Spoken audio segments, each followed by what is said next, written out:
Why do you think the Democrats are here? How did they get from Obama 2012 to where they are today? President Clinton couldn't be nominated today with Not in this Democratic Party. No. Right. I mean, first of all, President Clinton could not be. First of all, you can say that about the Republican. President Bush couldn't be nominated. Right. So it's not just a one-sided that. But since we're talking about our family, President Clinton couldn't be nominated. President Obama couldn't. I mean, people forget this. Even take healthcare in the Democratic primary. Yeah. Hillary is for universal mandate. President Obama is for a kids-only mandate, right. not for a universal mandate. As one of our discussions. Well, he was pretty. I also think they were pretty clever.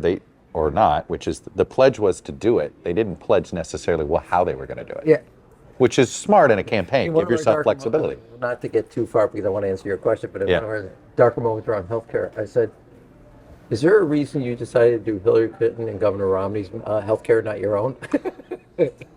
That's a separate discussion. So, what happens to the party? I think there's a series of mutations. I don't think it's like a flip of the switch. Yeah. As you know this in politics. No, it circles around like the 7 forks in the road, not one. It circles around the sink and then finally goes down. I get back. I still think there's 3 or 4 seminal moments for both the party and the country, and they're kind of. One is the Iraq War. A war built on a lie. Thousands of people lose their lives and livelihood. Lives, and their main. And we spend over $1 trillion. And nobody responsible, never held accountable.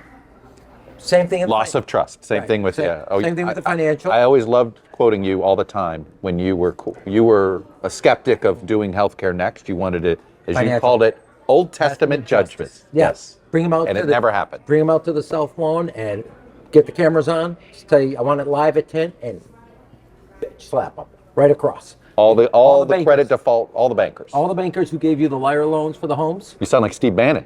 Well, on that issue. Right. Third, and I wrote a little about this, not totally, which is as China really emerges, we leave Battle Creek, Racine, Pittsburgh, and other communities. Go negotiate against the Chinese by yourself. We just abandon them. Then comes COVID. In this anti-establishment, we've already screwed up trust the way you just painted. We don't trust the military or intelligence. We don't trust the bankers or the financial system. And they get away with bloody murder. Yeah. It's not just don't trust them. Nobody got held accountable. Nobody held accountable. Same thing on China. And then comes COVID, and we down the establishment code in a period of time where everybody hates the establishment. Right. And then you have, and I say that, going back because you dated my tenure, we become not just enamored, but overwhelmingly our zeitgeist is around rights, and we totally abandon Clinton and Kennedy's responsibilities message. For every right, there's a responsibility. It's whatever you want. It's your rights, and we only become about rights and giving people their rights and enshrining their rights. And we don't talk about their responsibility. You didn't bring up identity. Do you think they got two? That was a backdoor. Identity. And I also, not that since you brought up identity, I think it's a total death trap in this sense. Look, if identity politics works, Kamala Harris would have been done much better than either President Clinton or President Obama or President Biden or Clinton on both women and people of color. She didn't. Donald Trump, a billionaire, would not beat us or do better with working class people. Joe Biden walked a picket line. We didn't go forward with working class people, we went backwards. So massive amount of new factories didn't improve. So there's identity politics on its very nature, into my view, is a faulty way to structure. The other side gets to do identity politics, and there's 51 of them and 39 of us. Second is, it doesn't work. You have to have something bigger. You have to have a governing coalition, not an identity set of politics where you just go down the checklist. And one of the things that's also crazy about identity politics is if you look at Kennedy, Clinton, and Obama, they both, whether it's father right and fatherhood, whether it's welfare reform, ending it as we know it, or 100,000 community police officers, or as you and I have shortchanged in our political career, Sister Soldier. Right. Or Kennedy goes to Texas to say, I will not be a Catholic president, but a president who's Catholic and doesn't take directions from the Pope. Every one of them handle a piece of coalition politics by showing that they have the strength for the office. Right. It's their ticket in. And people forget this. 40%, well, everybody says... By the way, it's how Donald Trump won over by taking on George W. Bush, by And taking on the Iraq War. look So at- he went after the establishment. If identity politics works, tell me why a guy who calls immigrants Right. rapists does better with Hispanic and other immigrant groups. If identity politics works, so that's another reason the party kind of gets lost and it keeps going around the cul-de-sac trying to figure out where's the road out of here. There's a lot of this that I always go back to. I feel like a misinterpretation of 2012. Both the Republican Party in trying to figure out why they lost, and now it turns out the faulty premise of why Obama won. Because I think a lot of Democrats took I would add one thing to that. took Obama's victory and thought, oh, look at all the it's the Rainbow Coalition. This is what works. Yeah, demographics is destiny. Yes. But I'd add one to that. Misinterpreting both 2020 and 2022. Yeah. You're right. You are right. Obama shows you just stand still, and America's just coming this way. Right. And the other thing is you become intellectually lazy that way. You don't hustle. Clinton and his opportunity, responsibility, community, Right. and his 3 covenants hustles for the job. Obama, and I should be saying president before all of them because that's course. not respectful. President Obama, as he said, Hillary made me a better candidate and a better prepared to be president. It's sharpened. And after Obama gets elected, we just become, as a party in this, and I say after, not the day after, but Right. after 2012, we become intellectually flabby. Trump then gets in our head and we can't see past him. Right now it's an oppositional party at best, right? Meaning the only glue between you, AOC, Liz Cheney, I always throw her in there because this is this coalition, you've ripped a hole in the tent, is just opposition to Trump. Yeah, so the way yes. And the truth is, for 2025 and 2026, making it a referendum on them is good. Because in the end of the day, you and I have done this long enough, there's a physics to an election when one party controls both ends of Pennsylvania. They don't like it.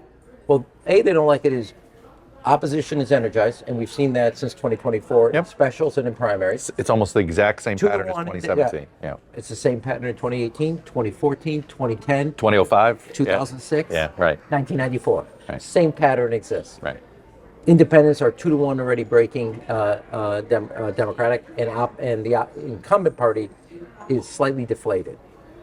Now, for 2025, New York, New Jersey, and Virginia, for 2026, adequate.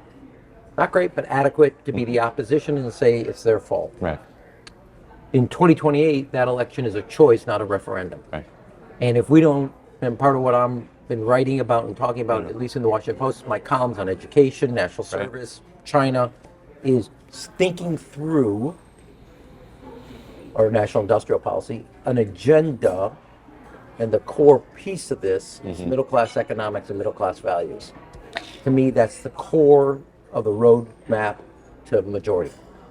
What do you make of Mamdani? And did he win? What should be learned from it? Tactics or message?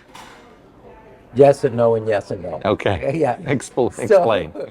And you get to apply each one to that. No, I look, because I do think people are taking what they want to take away from Yeah. it, not what maybe they should. Well, there's a couple things. So,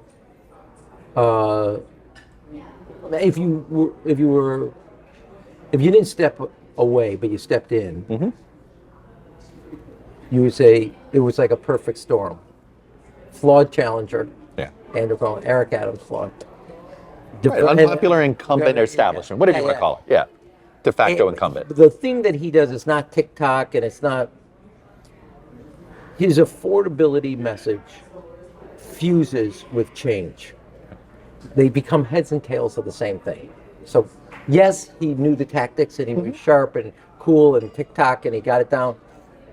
By the way, that's what someone would say. What helped Trump in 24 is that he was both an economic message that was also change. No, so I think you're shortchanging what he actually did, which is he zeroed in on the core crux of what the angst is, and he made it also look like, feel like, and taste like change.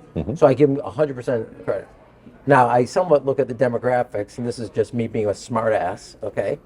A moment of self-awareness, is if you look at where Cuomo does well, poor, Yep. that you got to be rich enough to be a socialist. That's America's message. No, he kills it in Brooklyn. He's the mayor of Brooklyn right now. Right, he's the guy. You got to be. And he does pretty well in Manhattan. Yeah, Yeah. yeah. So my message is, if But you he want did- socialism, you got to be rich enough to want it. Yeah. So that's number. But then, look, you got to respect the voters, etc. And I do think, I told you middle class economics, middle class values. While his and my, and I don't mean this, but you could take the governor candidates in both Virginia and New Jersey. Yeah. Their recipe to solving that problem is different.